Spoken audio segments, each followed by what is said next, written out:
Com a paz do Senhor. Amém. Vamos orar, meus irmãos.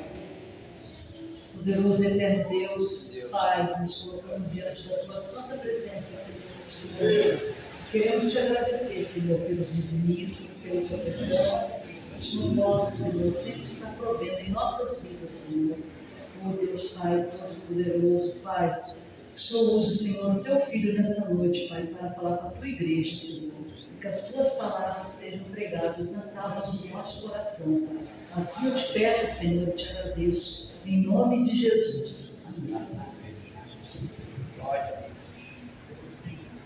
Glória a Deus. Aleluia. Cumprimenta a igreja com a graça da paz do Senhor Jesus. Amém, igreja? Amém. Aleluia. Maravilha poder nos congregar, poder adorar a Deus. Isso é um privilégio que, infelizmente, nem todo cristão tem. Há lugares nesse momento onde a igreja está se reunindo escondida. Porque se foi encontrada, é assassinada, é torturada. E os dias são trabalhosos, os tempos são difíceis. A volta de Cristo é iminente. A qualquer momento, a trombeta vai soar. Amém, igreja? Vamos continuar, na sequência das cartas às igrejas, lá no livro do Apocalipse. Hoje nós falaremos da terceira carta, à igreja de Pérgamo. Apocalipse, capítulo de número 2, a partir do versículo 12. Nós já falamos a respeito da carta a Éfeso, né? Fala sobre o esfriamento do primeiro amor. Falamos sobre a igreja de Esmirna, que passa por uma tribulação de 10 dias, dizendo que Deus tem um tempo determinado para a prova que nós passamos, ela tem um tempo determinado para acabar. E nós falaremos agora a respeito da igreja de Pérgamo. Amém? Todos encontraram? Diz assim a palavra de Deus. E ao anjo da igreja que está em Pérgamo escreve: isto diz aquele que tem a espada aguda de 2 fios. Conheço as tuas obras, e onde habitas, que é onde está o trono de Satanás.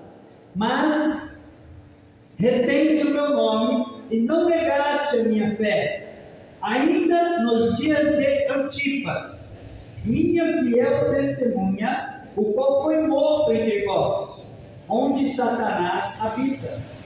Porém, umas poucas coisas tenho contra ti, porque tens lá os que seguem a doutrina de Balaão, o qual ensinava Balaque a lançar tropeços diante dos filhos de Israel, para que comessem os sacrifícios da idolatria e se prostituíssem.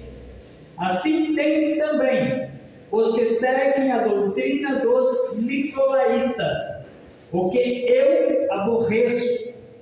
Arrepende-te, pois, quando não, em breve virei a ti, e contra eles batalharei com a espada da minha boca. Quem tem ouvidos, ouça o que o Espírito diz às igrejas. Ao que vencer, darei a comer do maná escondido, dar-lhe-ei uma pedra branca, e na pedra um novo nome escrito, o qual ninguém conhece, senão aquele que o recebe. Amém? A igreja pode se assustar, glorificando o nome do Senhor Jesus, porque Ele é digno de toda honra, Ele é digno de toda glória, de todo louvor. Amém? Louvado seja Deus. Eu estava meditando nessa carta, novamente. A primeira coisa que a gente tem que entender é que essas 7 cartas foram enviadas pelo próprio Deus. Nós lemos muitas vezes as epístolas paulinas, que são muito edificantes, são cartas que foram inspiradas pelo Espírito Santo, mas quem escreveu foi Paulo. Nós lemos algumas outras cartas, como tem ali Pedro, que escreve 2 cartas, o próprio João escreve nas suas epístolas também 3 cartas, mas essas cartas foi o próprio Deus que escreve para a sua igreja. E essas cartas, elas identificam 7 tipos de cristão. Cada uma dessas igrejas é um tipo de cristão. Em cada congregação tem dentro as 7 igrejas, os 7 tipos de cristãos. Em toda a congregação tem um cristão que está deixando o seu primeiro amor se esfriar, e precisa vigiar e voltar à prática das primeiras obras e reacender a chama deste primeiro amor. Reacender aquela mesma sede de quando você teve o seu primeiro encontro com Jesus. Eu lembro quando eu tive o meu primeiro encontro com Jesus, como todos sabem, eu já dei meu testemunho, Jesus ele me encontrou no fundo de uma cela, e eu me lembro como se fosse hoje, de quando eu tive aquele encontro com Deus. Eu nunca vou esquecer daquele dia, nunca vou esquecer de onde Deus me tirou. Então nós temos que sempre lembrar de onde o Senhor nos tirou. Para quê? Para que sejamos gratos e tenhamos acesa a chama do primeiro amor. Nós temos que lembrar sempre que, embora passemos por muitas aflições neste mundo, não devemos desanimar, porque o tempo de aflição está determinado por Deus, ele vai ter fim. E um dia nós vamos nos encontrar com o Senhor e Ele vai enxugar dos nossos olhos toda lágrima, e toda dor e todo sofrimento vai acabar. Um dia. Não é nessa terra, é na terra que está preparada para mim e para você. Porque o Senhor diz que Ele, na casa do Pai há muitas moradas, que Ele iria e nos prepararia um lugar. Tem um lugar preparado para mim e para você. E aqui na igreja de Pérgamo, Ele está dizendo que, novamente, olha, nas 7 vezes ele enfatiza: conheço as tuas obras. O nosso Deus é um Deus que sabe tudo que a gente faz. Então, às vezes, a gente fica um pouco triste quando faz algo, como assim diria, que a gente acha bom, que a gente até julga bom, que mereceria gratidão, e às vezes ninguém agradece pelo esforço que a gente faz. Às vezes você se esforça para ajudar alguém e a pessoa é ingrata. A pessoa não diz nem mesmo muito obrigado, às vezes. Quantas são as vezes que às vezes você se esforça para ajudar alguém e a pessoa nem sequer agradece? Mas o Senhor está dizendo que Ele conhece as nossas obras. E a nossa recompensa, ela vem do céu, ela vem de Deus. Não faça nada esperando recompensa humana. O Senhor, Ele nos ensina, quando você dá uma oferta ou uma esmola, a tua mão direita não tem que saber o que fez a tua esquerda. O que isso quer dizer? Tudo que você fizer, não faça para ser visto pelos homens, mas faça porque você ama e adora a Deus. Faça em gratidão a Deus, faça com Jesus. Amém? E aqui Ele está dizendo: conheça as tuas obras e onde habitas, que é onde está o trono de Satanás. Meus irmãos, nós sabemos que o mundo jaz no maligno. E nós estamos cercados de pessoas que vivem na prática do pecado. Não vou dizer que nós estamos cercados de pecadores, porque pecadores nós também somos. A diferença é que nós renunciamos ao pecado, resistimos à nossa vontade e nos esforçamos para não pecar. E a diferença é que quem está no mundo, ele não resiste aos seus desejos. Pelo contrário, ele se esforça por satisfazer as suas vontades. A vontade de beber, a vontade de sair para dançar, a vontade de sair para ter relação sexual ilícita.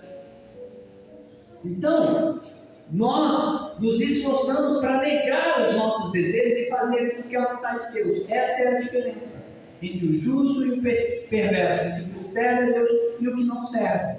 O que não serve é aquele que não deseja fazer a vontade de Deus.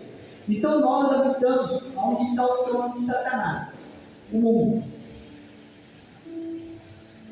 Mas ele diz aqui, mas retens o meu nome e não negaste a minha fé. Nós temos que reter o nome de Cristo onde quer que nós vamos. Nós temos que ser vistos como cristãos. Você não precisa dizer que você é cristão. As suas atitudes têm que falar com você. O seu comportamento tem que dizer quem você é.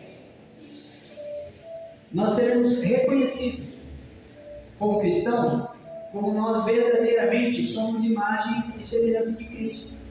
Do contrário, o que o mundo diz é aquilo que tem dito de muitos, infelizmente, e isso é uma tristeza grande, com dor no coração dizer, a gente vai mais em frente sem vergonha. Por quê? Porque é caloteiro, porque não paga as contas, porque faz fofoca, porque está sempre envolvido em panelinhas. E isso desagrada a Deus.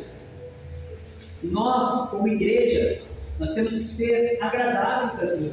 Nós temos que ser santos e agradáveis a Deus. Ser santo não é ser perfeito. Ser santo é se esquivar do que é mal, da aparência do mal. É quando alguém começa a falar mal de alguém, você dizer assim, vai lá falar com a pessoa. Você está achando que a pessoa está fazendo ruim? Conversa com a pessoa para que a pessoa possa melhorar. Você falando comigo não vai resolver o problema. E dá um basta.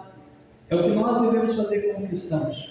Aí ele vai falar assim, ó, não negaste a minha fé ainda nos dias de Antipas, minha fiel testemunha, a qual foi morto entre vós, onde Satanás habita.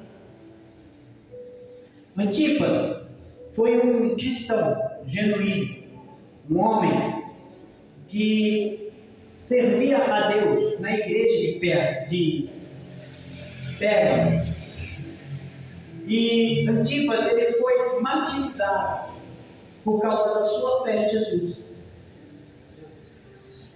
Porque essa igreja de Pérgamo, na Ásia, ela sofreu uma perseguição muito grande. E nesse tempo de perseguição, este homem de Deus chamado Antipas, ele perseverou em pregar o Evangelho, em viver o Evangelho, falar do amor de Cristo, e por essa razão ele foi morto. E por que Jesus menciona isso nessa carta que ele nos escreve? Que essa carta é para cada um de nós.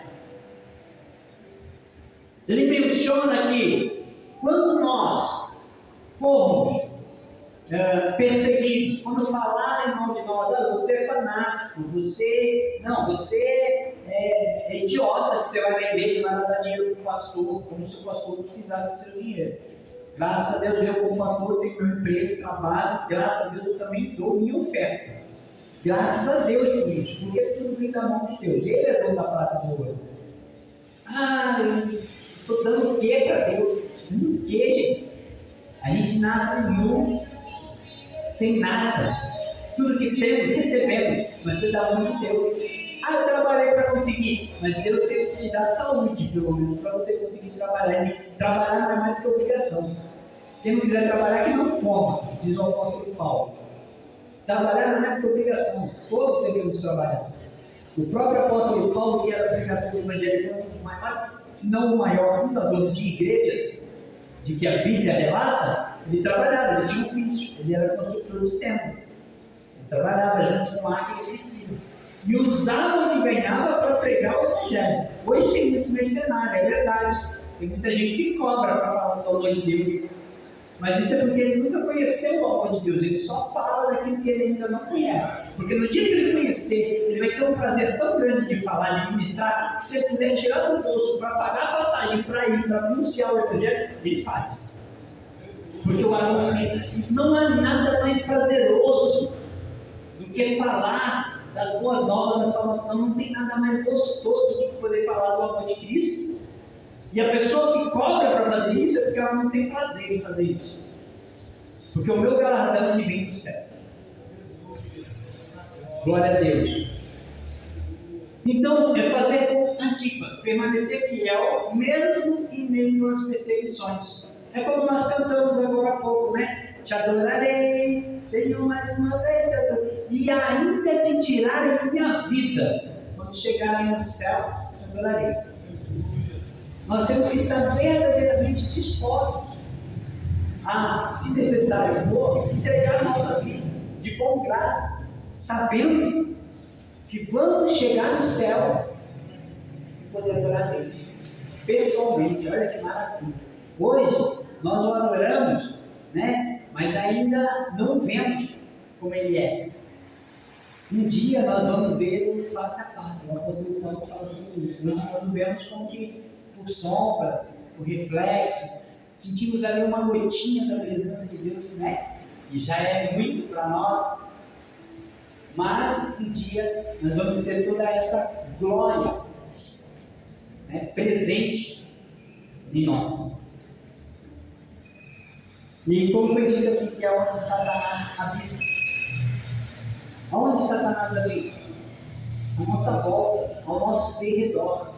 O apóstolo Pedro, ele fala que a gente tem que estar, pois, vigiando o tempo todo, orando o tempo todo, buscando ligação com Deus o tempo todo. Por quê? Porque Satanás, ele anda ao nosso derredor, bramando como um leão, só esperando uma brecha para nos derrubar, para nos tirar da presença de Deus. Porque ele perdeu a presença de Deus, então ele quer tirar de nós aquilo que ele já não tem mais.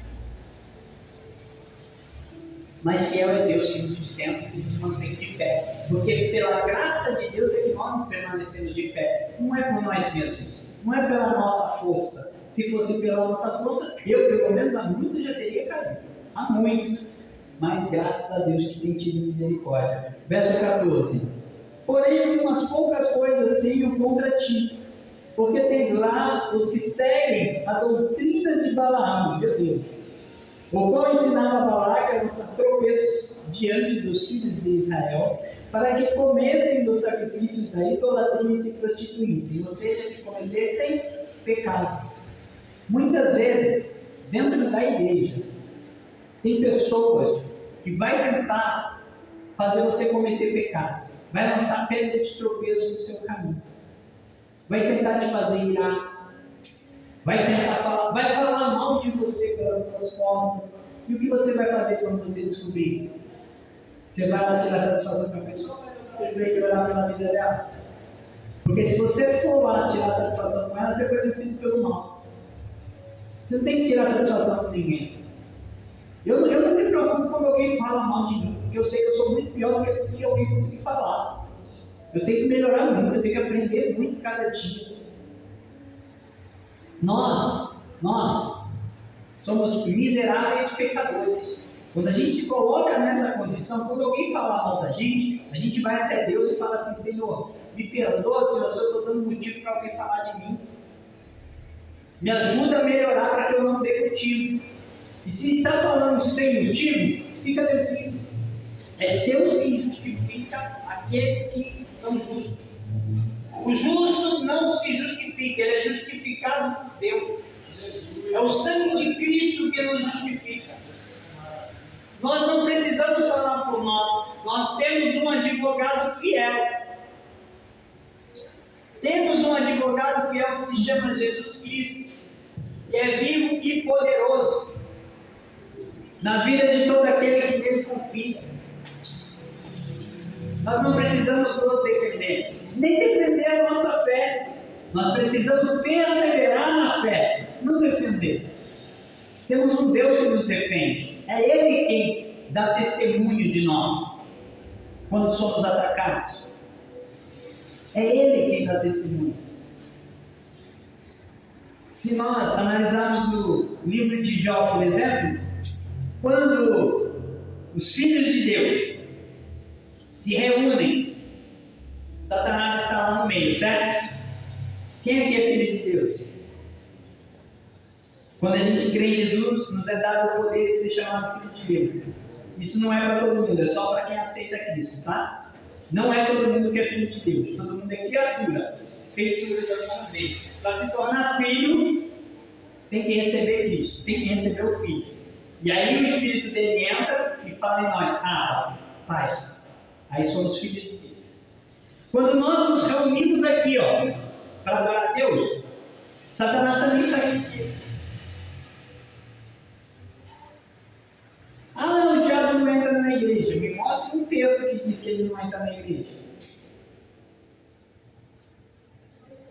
Porque eu te falo que tem mais demônios aqui neste culto do que lá na boate.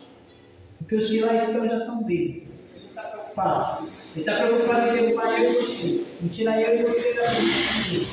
E tem muito mais demônios investidos contra eu e você do que aqueles que estão lá fora. Aí não usa os que estão lá fora, usa. Com certeza usa. está destruindo a vida deles. Mas ele está mais preocupado conosco. Porque ele quer roubar a nossa coroa. Se não fosse assim, o Senhor não nos alertava para tomar cuidado, para que ninguém tomasse a nossa coroa. O maior desejo do diabo é roubar a coroa da vida que eu e você tem. Porque nós temos essa coroa. Está reservada. E quando o trombeta soar, nós vamos receber. Se perseverarmos até o fim. Se 5 minutos antes de eu morrer eu desistir e perdi. E é assim que funciona. Ser fiel até a morte daquele protagonista. Está escrito. Então, esses que seguem a doutrina de Balaão, quem são? São aqueles que estão dentro da igreja e pregam a palavra distorcida, por exemplo, dizendo para você, por exemplo, vou deixar aqui um versículo de prática que muito pregador adora usar e usa de maneira errada. Tudo eu posso naquele que me fortalece. Verdade? É verdade. Tudo eu posso naquele que me fortalece. Mas tudo o quê? O apóstolo Paulo estava falando a respeito de todo tipo de situação em que nós podemos viver, podemos passar por todo tipo de situação, seja ela boa ou ruim, sem estar rico e sem estar necessitado, sem padecer fome e sem ter abastança, sem estar saudável e sem estar enfermo. Em tudo isso, tudo eu posso naquele que me fortalece. Quer dizer que, quando eu estiver abastado, dou graças a Deus, porque Ele me fortalece para que não caia. E quando eu estiver necessitado, dou graças a Deus, porque Ele provê a minha necessidade. Tudo eu posso. Posso passar por todo tipo de situação. O que eu não posso é negar a fé. O que eu não posso é abrir mão da presença de Deus. Isso eu não posso. Não é eu posso fazer tudo, eu posso viver tudo. Aonde? Naquele que me fortalece. Em Deus. Em Deus eu posso viver tudo, todas as condições, toda a situação. Posso ser perseguido. Amém, igreja? Então vigiemos. E cuidado quando for perseguido para não retribuir da mesma forma. Não seja vencido pelo mal, vence o mal com o bem. Ore por aqueles que vos maldizem, por aqueles que vos perseguem. Disse o Senhor Jesus: amai os vossos inimigos e orai por aqueles que vos perseguem. Eles falam mal de nós, temos que orar por eles. Por quê? Eles falam mal porque não conhecem. Muitos não conhecem porque têm medo. Mas medo do quê?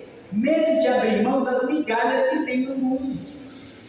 Porque vive das migalhas que Satanás oferece e fica de fora dos manjares que o Senhor nos proporciona. Não conhece. Aí tem medo. Porque o ser humano normalmente tem medo daquilo que não conhece. Vamos lá. Verso de número 15. Assim tens também os que seguem a doutrina dos nicolaítas, o que eu aborreço. Nós já falamos a respeito da doutrina dos nicolaítas na primeira carta. E aqui o Senhor, Ele novamente fala a respeito dessa mesma doutrina. Veja que essa doutrina, ela é tão perigosa, ela é tão destruidora, que o Senhor enfatiza uma segunda vez, uma segunda carta para a igreja a respeito dessa doutrina dos nicolaítas. Mas para a gente entender melhor essa doutrina, nós temos que saber quem foi Nicolau, o fundador dessa doutrina.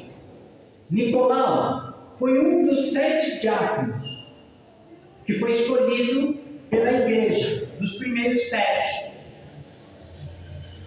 Um dos mais famosos foi o Estevão, o primeiro mártir da igreja. O Estevão, que morreu apedrejado, que olhou para o céu com o rosto resplandecente como de um anjo, viu o Senhor assentado à destra de Deus e orou por aqueles que o apedrejavam, dizendo: Senhor, não lhes impute esse pecado. Então, Ali havia também Nicolau, entre os 7. Porém, Nicolau não perseverou na fé. Ele se desviou do Evangelho e começou a pregar um Evangelho distorcido, como muitos hoje têm pregado, dizendo: Deus é amor, você pode fazer o que você quiser, Deus não vai te condenar. Deus é amor, mas Deus é justiça. Deus é amor, é verdade, Ele é amor. E Ele ama tanto que Ele repreende a quem Ele ama para que se corrija. Porque se não se corrigir, a condenação é certa e não é isso que Deus quer, porque Ele ama. E Nicolau, ele começou a pegar essa hipergraça, esse evangelho fácil, onde tudo pode. E essa é a doutrina que o Senhor odeia. E que tem muita igreja pregando. Dizendo, alguns ditados até mudando, amigável de fé, casado é. Mentira do diabo. Morando juntos sem casamento é fornicação, prostituição aos olhos de Deus. Ah, mas não está recebendo, não está se prostituindo. Aos olhos de Deus é isso. Então, é algo muito sério, essa doutrina dos nicolaítas. Temos que vigiar muito. Qual é a sã doutrina? A sã doutrina é aquela que tem base bíblica. É aquela que vem com estrutura na palavra. Se tiver muito movimento e não tiver palavra, não tem Deus no negócio. Porque Deus não se manifesta, não age, se não for por meio da palavra. Onde tem muito movimento e não tem palavra, tem emoção, emocionalismo, não é espiritualidade. E Satanás usa muito da emoção para tentar enganar. Entenda uma coisa, sentir arrepio e estourar não quer dizer que é vida com Deus. Porque no mundo tem muita gente sentindo arrepio e chorando com músicas diabólicas. Tem pessoas que vai no show, por exemplo, de algum desses ídolos famosos e chora, sente um monte de emoção, e aí vai dizer que aquilo é o quê? Espírito Santo? Não é.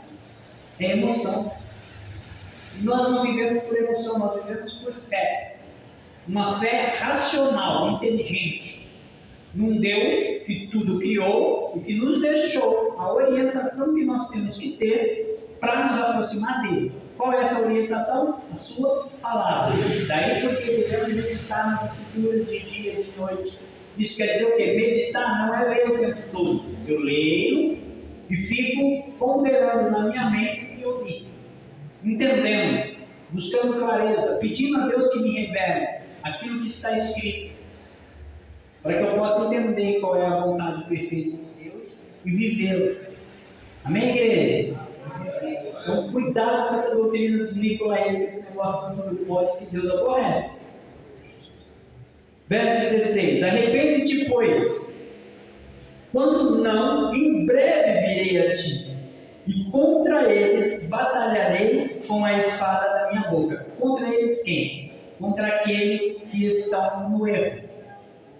E olha que interessante, Jesus está dizendo que ele vai batalhar com a espada da minha boca. O que é a espada que sai da boca de Jesus? A sua palavra. A sua palavra é a espada dos dois gumes. Vamos entender isso?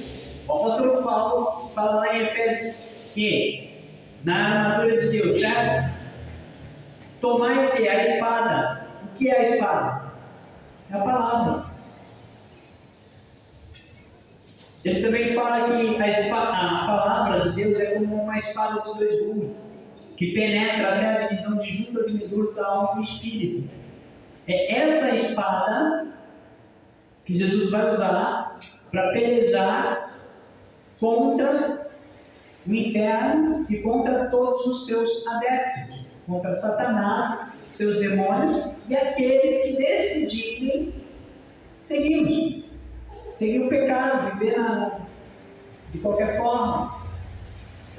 Vão ser destruídos por uma palavra. palavra de Cristo. Qual vai ser essa palavra? Afastai-vos de mim, eu não vos conheço.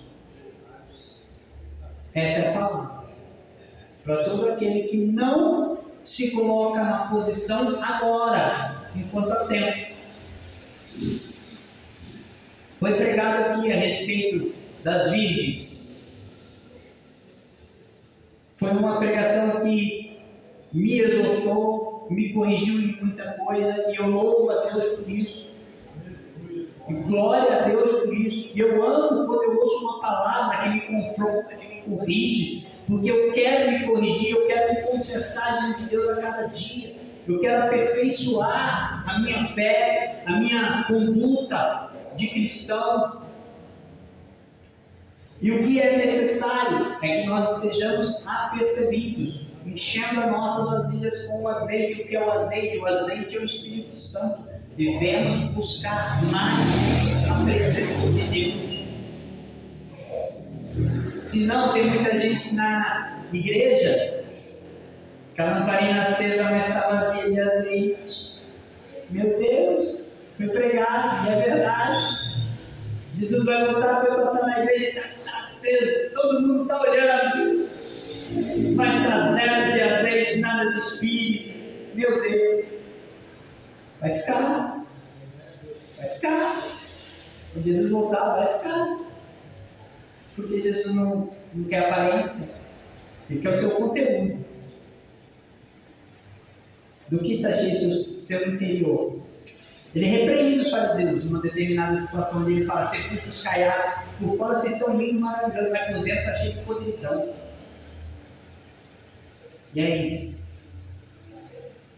Busca o Senhor, se converte enquanto é tempo, igreja. Se atenta enquanto é tempo. Busca mais, ora mais, medita mais na Escritura. Continuando. 16, né? Foi dito: arrepende-te, pois, quando não, em breve virei a ti, e contra eles batalharei com a espada da minha boca. Quem tem ouvido, ouça o que o Espírito diz às igrejas. Eu acho lindo isso, porque o Espírito Santo ele não fala com qualquer um. Ele fala com as igrejas. Tem muita gente que fala: eu não gosto de ir na igreja. Então não vai. Só que sabe que você também não vai para o céu. Ah, só vai para o céu quem vai para a igreja? Só vai para o céu quem vai para a igreja.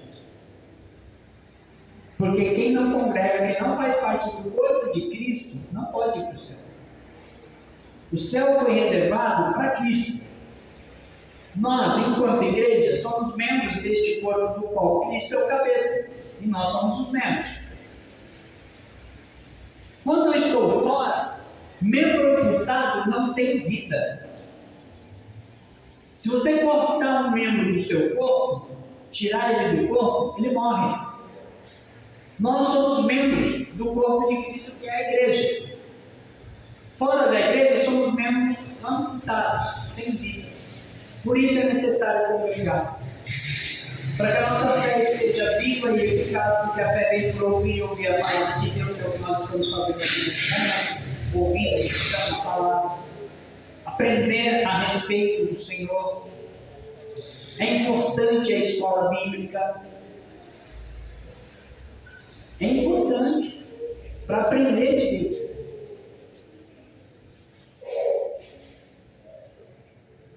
Ao que vencer, darei a comer no maná escondido.